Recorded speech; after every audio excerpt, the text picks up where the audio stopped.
आजादी की लड़ाई में सिर्फ पुरुष लड़े? गलत। वो 5 महिलाएं जो तलवार, गोली और तिरंगे से ब्रिटिश हुकूमत को हिला दिया, क्यों गायब है उनकी कहानी? आज जब हम आजादी के 75 साल, 76 साल या उससे आगे की बात करते हैं, जब मंचों से देशभक्ति के भाषण गूंजते हैं, जब सोशल मीडिया पर तिरंगे की डीपी लगाकर राष्ट्र प्रेम साबित किया जाता है, तब एक सवाल लगातार हमारे सामने खड़ा रहता है। क्या हम सच में अपनी आजादी की पूरे इतिहास जानते हैं, या फिर हमें वही इतिहास बताया गया जो सुविधाजनक था, सुरक्षित था और सत्ता की सोच के अनुकूल था? क्योंकि अगर आप इतिहास की किताबों को ध्यान से पलटे तो पाएंगे कि आजादी की लड़ाई में महिलाओं का जिक्र या तो बहुत सीमित है या फिर लगभग गायब। ऐसा नहीं है कि महिलाओं ने संघर्ष नहीं किया, बल्कि सच्चाई ये है कि उन्होंने जितना कुछ किया है उसे दर्ज करना शायद इतिहास के लिए भी असहज था। इस वीडियो में हम बात करेंगे उन unsung women freedom fighters of India की, जिसमें शामिल हैं झलकारी बाई, उदा देवी, कलकनता बरुआ, मतांगनी हाजरा और अरुणा आसफ अली। ये वीडियो सिर्फ इतिहास नहीं बल्कि आज के भारत से जुड़ा एक जरूरी सवाल भी उठाता है। क्या आज भी महिलाओं की भूमिका को कम करके आंका जाता है? अगर आप जानना चाहते हैं कि महिला स्वतंत्रता सेनानियों की असली इतिहास, भारत की आजादी में महिलाओं का योगदान, वो कहानियां जो एनसीईआरटी की किताबों में नहीं और आज के दौर में इन कहानियों की प्रासंगिकता, तो यह वीडियो अंत तक जरूर देखें, क्योंकि इतिहास तभी जिंदा रहता है जब उस पर बात होती है।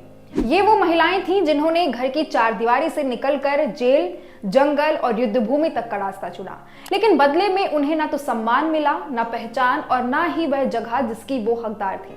हमारे इतिहास में महिलाओं को हमेशा सहयोगी भूमिका में दिखाया गया, किसी क्रांतिकारी की पत्नी, किसी नेता की सहयोगी या किसी आंदोलन की प्रेरणा। लेकिन बहुत कम बार यह बताया गया कि कई आंदोलनों की असली जमीन महिलाएं ही थी। झलकारी बाई को ही देखिए, एक साधारण परिवार से जन्मी महिला जिन्होंने 1857 के विद्रोह में खुद को रानी लक्ष्मीबाई के रूप में प्रस्तुत किया ताकि अंग्रेजी सेना भ्रम में रहे और असली रानी युद्ध भूमि से सुरक्षित निकल सके। झलकारी बाई जानती थी कि यह भूमिका मौत का न्योता है, फिर भी उन्होंने पीछे हटने का विकल्प नहीं चुना।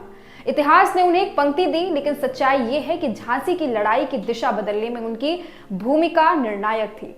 अगर आज हम रानी लक्ष्मीबाई की वीरता को जानते हैं तो उसके पीछे झलकारी बाई का बलिदान भी उतना ही बड़ा सच है। इसी तरह उदा देवी, जिनका नाम बहुत कम लोग जानते हैं, उत्तर प्रदेश की महिला 1857 के विद्रोह में पेड़ों पर चढ़कर अंग्रेज सिपाहियों पर गोलियां चलाती थी। अंग्रेजी सेना देर तक समझ ही नहीं पाई कि उन पर हमला आखिर हो कहां से रहा है। जब उन्हें पकड़ा गया तो उदा देवी को वही गोलियां मार दी गई।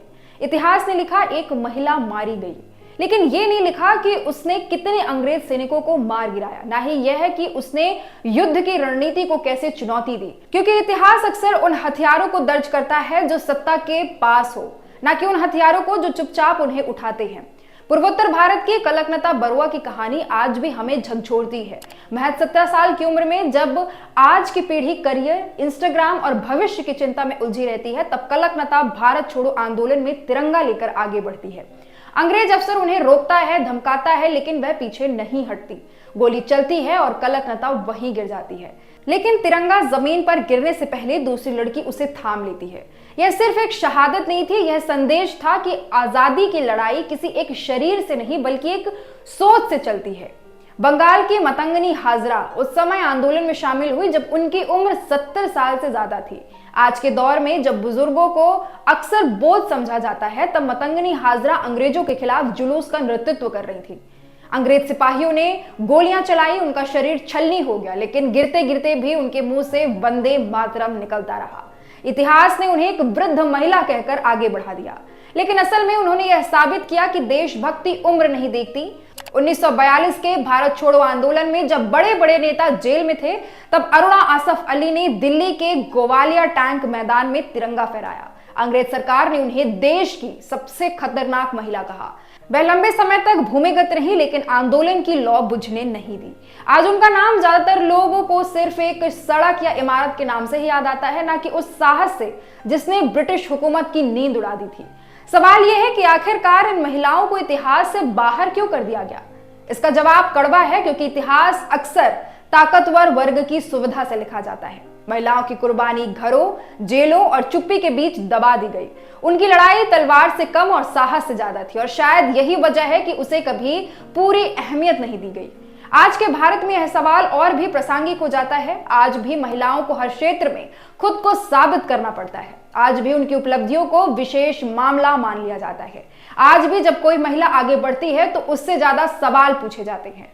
फर्क सिर्फ इतना है कि आज लड़ाई अंग्रेजों से नहीं बल्कि सोच से है, लेकिन यह सोच भी उसी इतिहास से पैदा होती है जिसने महिलाओं को हाशिए पर रखा। जब हम आजादी का जश्न मनाते हैं तो हमें यह भी सोचना चाहिए कि क्या हम उन महिलाओं को याद करते हैं जिनकी वजह से यह आजादी संभव हुई। क्या हमारे पाठ्य पुस्तकों में, हमारे भाषणों में, हमारे राष्ट्रीय विमर्श में उनके नाम उतनी ही गंभीरता से लिए जाते हैं, या फिर हम हर बार वही चुनिंदा चेहरे दिखाकर इतिहास को अधूरा छोड़ देते हैं। आज जरूरत इस बात की नहीं है कि इतिहास बदला जाए, बल्कि यह है कि इतिहास पूरा किया जाए। आज जरूरत इस बात की है कि झलकारी बाई, उदा देवी, कलकनता बरुआ, मतांगनी हाजरा और अरुणा असफ अली जैसे नाम सिर्फ स्मारकों तक सीमित ना रहे, बल्कि हमारी सामूहिक याददाश्त का हिस्सा बने। क्योंकि आजादी सिर्फ पुरुषों की बहादुरी की कहानी नहीं थी, यह उन अनगिनत महिलाओं की भी कहानी थी जिन्होंने बिना किसी पहचान की उम्मीद किए सब कुछ दांव पर लगा दिया। अगली बार जब आप तिरंगा देखें तो याद रखिए, इस कपड़े में ना सिर्फ रंग है बल्कि उन महिलाओं का खून, संघर्ष और बलिदान भी है जिनके नाम इतिहास ने छीन लिए, लेकिन जिनकी कहानी आज भी इस देश की रंगों में जिंदा है। ये वीडियो आपको पसंद आया हो तो वीडियो को लाइक और चैनल को सब्सक्राइब जरूर करें। देखते रहिए बिंद फर्स्ट।